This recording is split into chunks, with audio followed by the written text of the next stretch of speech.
Hello students. So now I will talk about the applications of Michelson interferometry. So there are certain applications, for example, the measuring wavelength of light, thickness of the thin sheet of transparent material kept in one arm, refractive index, and resolution of spectral lines, and also the standardization of 1 meter. So we'll discuss them one by one.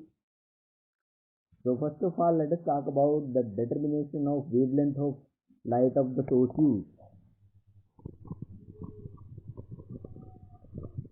As you know, in optics, this wavelength is the characteristic feature of light. Once you know wavelength, you know many things about light. And this interference and diffraction, these effects are mainly based on wavelength.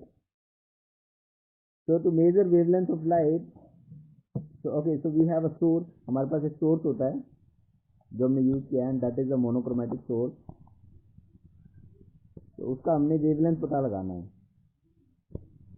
Wavelength major करने के लिए हम क्या करेंगे, इस monochromatic source, ये जो arrangement है, जैसे सोर्स है, फिर हमारे पास 50% बीम स्प्लिटर है, ये गया इधर, ये गया इधर, फिर हमने एक पाथ कंपनसेटर लगाया हुआ है, यहाँ पर मिरर है और एक मिरर ये है, दैट इज ये mirror M1, this is mirror M2. तो हमने क्या करना है, इस अरेंजमेंट में हमें रिंग्स दिखाई दे रहे हैं, सपोज ये इंटरफेरेंस पैटर्न दिखाई दे रहा है. तो इस सिचुएशन में हमने एक मिरर की पोजीशन को शिफ्ट करना है. जैसे मिरर M1 डैश यहाँ चले गए, हम इस पोजीशन से इतनी डिस्टेंस पे हमने इसको शिफ्ट कर दिया, ये फिक्स कर दिया, इसको हमने फिक्स किया हुआ है, डिस्टेंस चेंज नहीं हो रही, लेकिन मिरर M1 की M1 डैश तक चली गई है. तो इस डिस्टेंस को हमने वेवलेंथ की टर्म में मेजर करना है. तो हम क्या करेंगे, हम ये जो इंटरफेरेंस पैटर्न दिखाई दे रहा है, तो हम किसी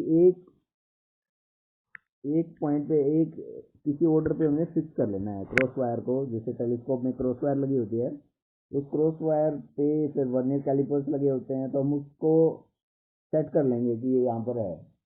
फिर हमने क्या करना है, इस मिरर को इस पोजीशन पे हमने सेट कर लिया है, मिरर M1 पॉइंट पे हमने क्रॉस वायर को सेट कर लिया है किसी पर्टिकुलर ऑर्डर पे. फिर हमने क्या करना है, मिरर M1 को M1 डैश इतनी डिस्टेंस से मूव कर देना है, और हमने काउंट करना है कि जब मिरर M1 से M2 डैश में चला गया, M1 डैश में चला गया, M1 से M1 डैश में इतना डिस्टेंस जब मूव कर रहे हैं, तो जो ये रिंग्स हैं वो कितने शिफ्ट हुए हैं. तो मतलब एक सपोज हमारे मैक्सिमा के ऊपर हमने फोकस किया हुआ है, तो मैक्सिमा के बाद फिर से जब मैक्सिमा आएगा तो उसके बीच में एक मिनिमा आएगा, तो वो ऑर्डर काउंट होते जाएंगे. तो जैसे, और जब लैम्डा बाई 2 डिस्टेंस ट्रेवल होगी, मतलब डी इतना होगा कि वो लैम्डा बाई 2 डिस्टेंस ट्रेवल करके तो वो डिस्ट्रक्टिवली इंटरफेयर करेगा. तो अल्टीमेटली हमारे पास जो डिस्टेंस डी है वो इस तरह से क्वांटिफाई हो जाएगी कि एन शिफ्ट हुए हैं और लैम्डा बाई 2. तो इसमें हमने ये जो डिस्टेंस है इसको पता लगा लेंगे माइक्रोमीटर स्लिट से, सॉरी ये टेलीस्कोप वर्नियर कैलिपर पोजीशन होते हैं इसके ऊपर, तो हम डिस्टेंस को मेजर कर लेंगे कि M1 से M1 डैश का डिस्टेंस है वो D है.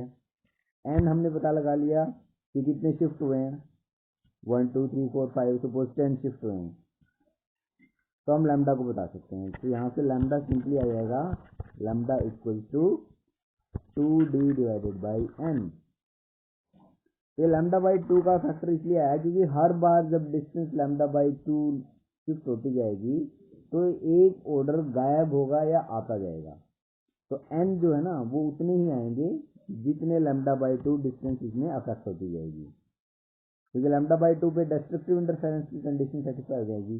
तो जो D है, D का जो इफेक्ट है वो इसमें वेवलेंथ शिफ्ट में आ रहा है. तो हम गैप को M1 डैश का जो गैप है M1 से M1 डैश पोजीशन पे हम जब जा रहे हैं ना, तो हमारा रिंग पैटर्न जो है ये बदल रहा है, इसमें नंबर ऑफ रिंग्स कम ज़्यादा हो रहे हैं, और वो इन टर्म्स ऑफ वेवलेंथ है, उसका वेवलेंथ से कनेक्शन है. जब लैम्डा बाई 2 वेवलेंथ मतलब इतना पाथ एडिशनल हो जाएगा, जब D जो है हमारा λ/2 हो जाएगी तो एक ऑर्डर गायब हो जाएगा। ये ऑर्डर है, जैसे n1 है यहाँ पर, n1 n2 n3 इस तरह के ऑर्डर हैं। तो जैसे जैसे एक एक λ/2 आता जाएगा, ऐसे ऐसे एक एक ऑर्डर गायब होता जाएगा या फिर अपीयर होता जाएगा। तो इस तरह से हम ना वेवलेंथ को मेजर कर सकते हैं। This is the technique to measure the wavelength of light by knowing the distance by which mirror m1 has been displaced, the order n, the number of order which appear or disappear। तो मतलब हम क्या करते हैं basically, okay, so now let us talk about another application, and that is the determination of refractive index of thin transparent sheet। refractive index of thin transparent sheet। तो हम क्या करते हैं, जैसे हमने पहले भी ये थिन ट्रांसपेरेंट शीट का रिफ्रैक्टिव इंडेक्स मेजर करने की टेक्निक हमने पढ़ी है। तो जो माइकलसन इंटरफेरोमीटर है, इसमें दो आर्म्स बनती हैं। जैसे सोर्स है, यहाँ से लाइट गई 50% इधर 50% इधर, ये पाथ कंपनसेटर डाल दिया, मिरर m1 m2 ये है। तो हम क्या करेंगे, किसी एक के पाथ में वो ट्रांसपेरेंट शीट लगा देंगे, यहाँ लगा दी मान लो, ये है जिसका हमने रिफ्रैक्टिव इंडेक्स पता लगाना है। What is the refractive index of this sheet which is introduced in one path। तो ये वापस आएंगी यहाँ से और रिंग पैटर्न दिखाई देगा। तो जैसे ही हमने कोई material refractive index new and thickness T को हम इंट्रोड्यूस करते हैं, तो एक एडिशनल पाथ आ जाता है, इसका थिकनेस टी है। तो एडिशनल पाथ आ जाता है न्यू -1 टाइम्स टी। ये एडिशनल पाथ आ जाता है इस लाइट को इस रे से इस मटेरियल से क्रॉस करने में। तो जब लाइट एक बार ऊपर जाएगी एक बार नीचे आएगी तो 2 टाइम्स क्रॉस करेगी, तो ये 2 टाइम्स इसका पाथ एडिशनल पाथ आ जाएगा। तो ये आ रहा है बेसिकली। तो इसमें मेजर करने के लिए हम क्या करेंगे, हम एक बार इसको रिमूव कर देंगे, इरेजर ले लेते हैं, इसको हटा दिया हमने, कुछ नहीं है अभी, ठीक है। अब हमने क्या करना है, ये जो लाइट है ना ऐसे जा रही थी, अब हमने इसमें व्हाइट लाइट यूज करनी है। यहाँ पे सोर्स जो है ना, ये व्हाइट लाइट का सोर्स यूज कर लेंगे, मर्करी फॉर एग्जांपल। तो जब व्हाइट लाइट सोर्स यूज करेंगे तो रिंग्स पैटर्न दिखाई देगा, कलर्ड पैटर्न दिखाई देगा। सपोज हमने कोई सेंट्रल किसी एक पर्टिकुलर कलर के रिंग पे फोकस कर लिया हमने, सपोज हमने ये वाला इस पे फोकस कर लिया, हमने क्रॉस वायर को यहाँ पे फिक्स कर लिया। अभी कोई ट्रांसपेरेंट शीट नहीं है, सिंपल माइकलसन इंटरफेरोमीटर।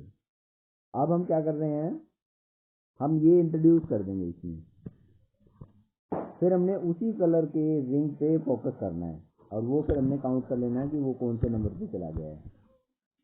जैसे यहाँ से स्टार्ट किया यहाँ पहुँचने, तो ये 2 हो गया ना, ये 1 ये 2, तो n2 हो गया इसके लिए। तो n हमारा कुछ भी हो सकता है, तो इसलिए हम यहाँ पर n रखेंगे equal to n lambda. So this is the additional path because of light traveling through a material of refractive index mu and thickness t। तो यहाँ से हमने रीअरेंज करके टर्म्स को, तो mu -1 equal to n lambda upon 2t and you can write mu equal to 1 plus n lambda divided by 2t। तो once you know the certain thing, and जैसे आपको पता लग जाए, वेवलेंथ ऑफ लाइट अगर आपको पता चल जाए और थिकनेस आपको पता हो, तो आप म्यू बता सकते हो। तो it is 1 2 3 4 term formula. If you know any 3 you can find the fourth very easily. उसको मेजर करने में कोई दिक्कत नहीं है। तो ये एक एप्लीकेशन है इन measuring the refractive index of thin sheet of transparent material. और इसमें हम ना not only refractive index of glass plate और एनी ट्रांसपेरेंट मटेरियल, हम किसी एयर का या लिक्विड का भी निकाल सकते हैं। तो मतलब हम ना एक आर्म में, जैसे इस आर्म में एक ट्यूब लगा देंगे, लाइट इस ट्यूब से पास होगी, तो सेम फॉर्मूलाज होंगे, खाली न्यू मतलब एल टी की जगह एल लेंथ हो जाएगी। मतलब इस लेंथ पे हमने एक लेंथ, ये 2 आर्म है ना, ये वाली आर्म और ये वाली आर्म, किसी एक आर्म में हमने एक ट्यूब लगा दी है जिसके अंदर से लाइट पास होगी, इस ट्यूब के अंदर एयर है, तो उसके लिए सेम प्रोसीजर यूज करके हम उसका भी रिफ्रैक्टिव इंडेक्स बता सकते हैं जो कि कोई गैस है। तो this is the another application to measure the refractive index of gas which is used in that experiment. तो अभी हमारे पास अनदर एग्जांपल है to measure the, so we have another application in resolution of spectral lines, resolution of spectral lines। मतलब इस experimental setup से हम जैसे कोई सोर्स है, जैसे सोडियम लाइट ही ले लो, सोडियम लाइट में दो लाइंस होती हैं 5890 5896, मतलब 5896 एंगस्ट्रॉम जो बोलते हैं ना सोडियम मोनोक्रोमेटिक सोर्स, तो उसमें दो लाइंस होती हैं बेसिकली। जब स्पेक्ट्रा उसका स्टडी करते हैं दो वेवलेंथ होती हैं, तो वो रिजोल्विंग पावर का सेटअप यूज करके हम उसको बता सकते हैं।